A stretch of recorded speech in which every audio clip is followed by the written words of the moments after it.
Hello folks, my name is John Tellick and I'm the CEO of Stallion Solar, back again with another video.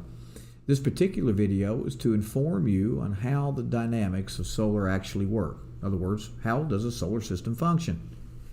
If you've missed our other videos, please feel free to click on the links listed below. Take time to watch them. I think you'll find them very informative. But let's get back to the topic. Let's take a look at this diagram. Here we see a house with a solar system already on it. As you can see, the panel that in this particular model is mounted on the roof is absorbing the light from the sun. Well, I tell you what, we don't have to worry about that because I've been told that the sun's going to be shining for a couple billion years. So that power source is going to be around for a while.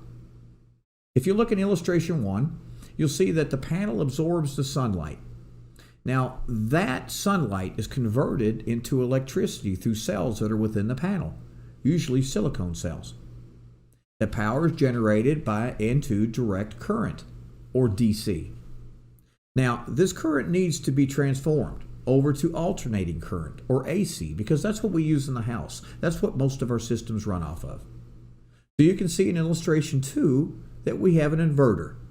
Now, the inverters are basically the brains of the whole operation. They take that electric current, they transfer it over, and they push it out. It also monitors the system to make sure that it's working correctly. There's a couple of different ways that a system can be placed on a residence or commercial property or on anything that you're putting it on. One way is what's called a string system. The string system uses one inverter per array of panels. Now, the problem with that is, do you remember the old Christmas lights? Some of you that are old enough can remember as kids, our dad had us on the floor plugging in a new light bulb to every single light until we found the one that was bad, and then the lights came back on. That's what happens with a string system. If a panel goes bad or an inverter goes bad, the whole array goes bad.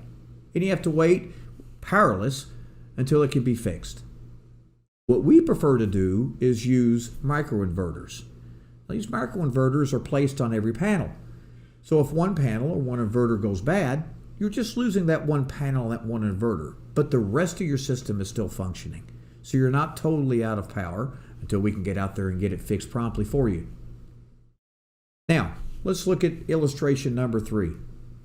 From the inverter, the power goes either to your house or back into the grid.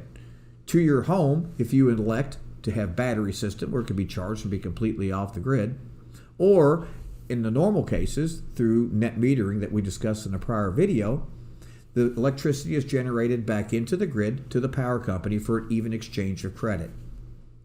Really not that complicated, and it works very well. I want to assure you that at Stallion Solar, we use the very best equipment. We use local installers that are highly trained, that will be able to put your system on correctly, to assure you that you're going to have a lifelong sustainable electric current that'll keep you from having an electric bill and keep your lights going.